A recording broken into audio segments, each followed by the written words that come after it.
ধোনির ধৈর্যের সীমা ভাঙল।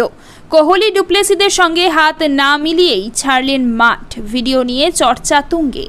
মহেন্দ্র সিং ধোনি ঠান্ডা মাথার মানুষ, মেজাজ তিনি কমই হারান। মাহিকে হাসি মুখেই প্রায় সবসময় দেখেন তার ভক্তরা, কিন্তু তারও মন খারাপ হয়, বিরক্তি হয়। তিনিও মাঝে মাঝে ধৈর্য হারান। শনিবার রাতে আইপিএলের ম্যাচে চেন্নাই সুপার কিংসকে হারিয়েছে আরসিবি। সোশ্যাল মিডিয়ায় এর মধ্যেই ভাইরাল হয়েছে ধোনির এক ভিডিও। সেখানে দেখা যায় আরসিবির ক্রিকেটারদের সঙ্গে হাত না মিলিয়েই মাঠ ছাড়েন মহেন্দ্র সিং ধোনি। কেন আরসিবির ক্রিকেটারদের সঙ্গে হাত না মিলিয়েই মাঠ ছেড়েছিলেন মহেন্দ্র সিং ধোনি? আসলে শনিবার রাতে ইয়েলো ব্রিগেডকে শেষ ওভারে হারায় আরসিবি। তারপরই সেলিব্রেশনে মেতে ওঠেন আরসিবির ক্রিকেটাররা।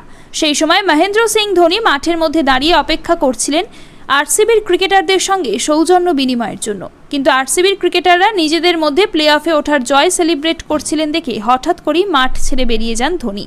আর বাউন্ডারি লাইনের দিকে এগোনোর সময় আরসিবির কয়েকজন সাপোর্ট স্টাফ, যাদের ধোনি সামনেই দেখতে পান, তাদের সঙ্গে হাত মেলান। ভিডিওতে তেমনটাই দেখা গিয়েছে।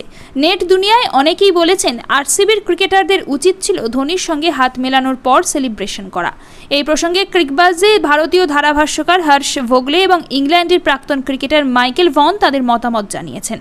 তাদের মতে হতেই পারে মহেন্দ্র সিং ধোনি শেষ ম্যাচ খেললেন, ফলে আরসিবির ক্রিকেটারদের উচিত ছিল প্রথমে সৌজন্য বিনিময় পর্ব সেরে নেওয়া। ধোনির সঙ্গে হাত মেলানোর পর আবার আরসিবির ক্রিকেটাররা সেলিব্রেশন করতেই পারতেন। হর্ষের মতে ম্যাচ শেষে করমর্দন করাটা আমাদের খেলার এক আলাদাই সৌন্দর্য। সেলিব্রেশন অবশ্যই করবেন ক্রিকেটাররা, কিন্তু হাত মেলানোর পর করলে ভালো।